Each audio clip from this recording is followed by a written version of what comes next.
The correct mindset for meeting investors. If your thought process going into an investor meeting was raising money, then you're dead wrong. For every 100 startups VCs or angel investors meet with, an investor will invest in just one startup. Just one. That's it. That's why you need to get the most out of every meeting you have with investors. And that's what today's video is all about.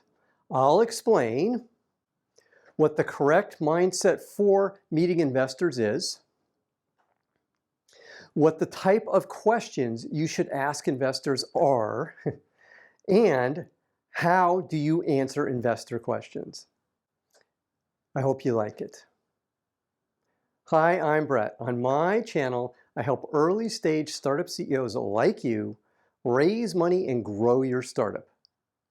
So if this sounds like you, then hit the subscribe button and the bell so you get notified every time I release a new video. Let's get started. The correct mindset for meeting investors. Let me start with a quick story. I was meeting with the CEO of a startup the venture capital fund I was an EIR at was interested in investing in. The CEO began his pitch by saying, "Here's a slide that might work." Then the CEO fumbled through his slide deck to find the correct slide. In that moment, it was clear he was unprepared for our meeting, and he had lost the chance to get an investment from us. My goodness, how can you not come prepared to an investment meeting? I'll get back to this later in today's video. So, you obviously don't want to be unprepared when you meet an investor. And you don't want to go into the first meeting assuming you're going to get funded by this investor. That's not realistic. Now, here's the mindset I have when I'm raising money. Here it goes. I know I'm going to raise my funding, but the odds that this investor will fund me are low. The reason I like this mindset is it reminds me that raising money is a numbers game. And to make the numbers work and improve your odds of getting an investment, which is what this is all about, you will likely have to meet with lots of investors because each investor maybe has a 1 in 100 chance of being the one that will invest in your startup. This thought process leads to 3 important, what I'll call sub-mindsets. Here's the first sub-mindset. You always need to come prepared to every meeting because this investor might be the investor that funds your startup.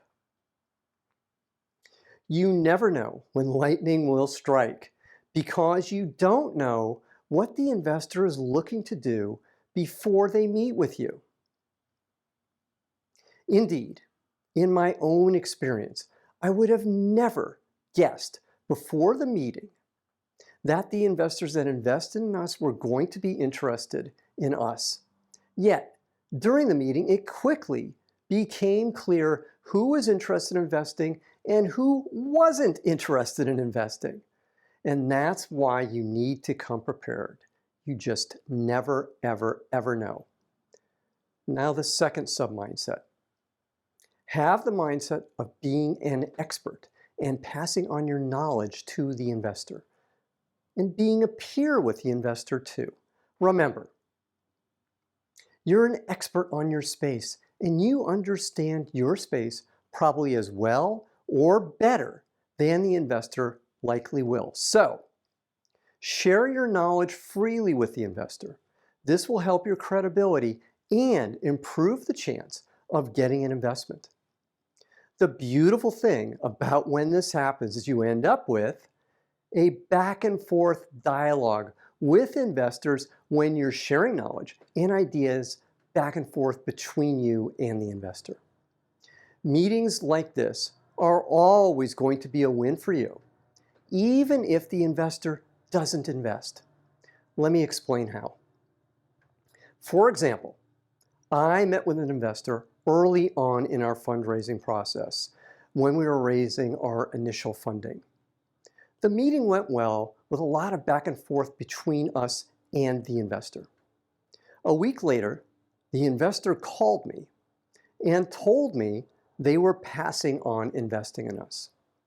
Then he suggested that I talk with another investor that he knew. It was an investor that wasn't on my list, but you can guess what happened next. The new investor became the lead investor for our first round of funding. Now here's the third sub-mindset you want to have. Learn as much as you can from each meeting that you have. There are some meetings that are going to be a complete waste of your time. All you'll learn is that you don't want to meet with an investor like that again. However, you can learn other things that will help you get an investment if you're listening to the feedback you're getting. For example, there was an investor we met with several times named Andy. In our first meeting, Andy gave me some very direct and detailed feedback of where our plan was lacking. He then said to me, "Set up another meeting with me when you fix that." And good to his word, Andy met with me multiple times, and he never did invest in us. However, his feedback helped significantly improve our plan. What type of questions should you ask investors? You want to be direct and to the point when you're meeting with investors. Their time is their most important resource, so you want to get it right. The first question I would ask any investor is this: what concerns do you have about investing in my company? I love this question. And I love it because it opens up another set of questions depending upon how they answer. On the odd chance that they say they have no concerns, then you can say with a straight face this: "Great. When can I expect a term sheet from you?" Now think about this. After all, they've told you they have no concerns, so you should ask for a term sheet and do it with a smile on your face, because then they're likely to say other things after that. Now, the more likely answer is this: they're going to tell you what their concerns are about the investment. Now, this is pure gold for you because they are literally telling you the obstacles you need to overcome to get an investment. Now, what you're looking for here is details. The more detailed the response, the better the response is, and the more useful it is to you.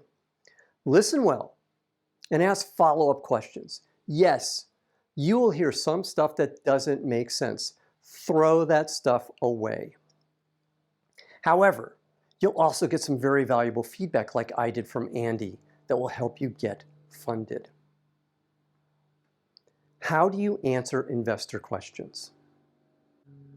You want to get right to the point when you're answering investor questions. Don't tell a story for investors. Do directly answer the investor's question. For example, let's say you're asked what your revenue is. Say something like this: "My revenue is $1 million per month, and we expect to be at $3 million in 12 months. You get the idea. Get directly to the point. Now, here's how you get in trouble when you start telling a story like this. "Well, we've had some trouble getting our product launched, and while we expect to be doing well, we're not there yet." That's an epic fail, and it sucks. And if your revenue is zero, like in this example, just say it's zero. That's all you need to do. It's fine. Here are some basic questions you should be prepared to directly answer for any investor you're meeting with. Number one, how much money are you trying to raise? Number two, what's your current revenue? Number three, what's your current burn rate? Number four, what's your break-even revenue? Number five, when will you hit your break-even revenue? Number six, how much money will it take you to get back to break-even revenue? Now, if this content is resonating with you, then please hit the like button right now. Here's a summary of what we've learned today. Number one, the correct mindset for investor meetings is, while you believe you will get funded, the odds that any investor will give you the money are low. Number 2, you always want to come to every investor meeting prepared because this investor might be the investor that funds you. Number 3, have the mindset of being an expert and passing on knowledge to the investor because good things will happen. Number 4, learn as much as you can from each investor meeting. Number 5, be direct and to the point with any investor questions you have.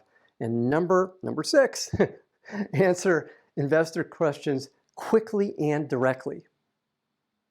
Now, what did you learn from today's video? Put your answer in the comments column below today's video. And if you have any questions for me, put them in the comments column too, and I'll be happy to answer them for you. Now, I have one more thing for you today.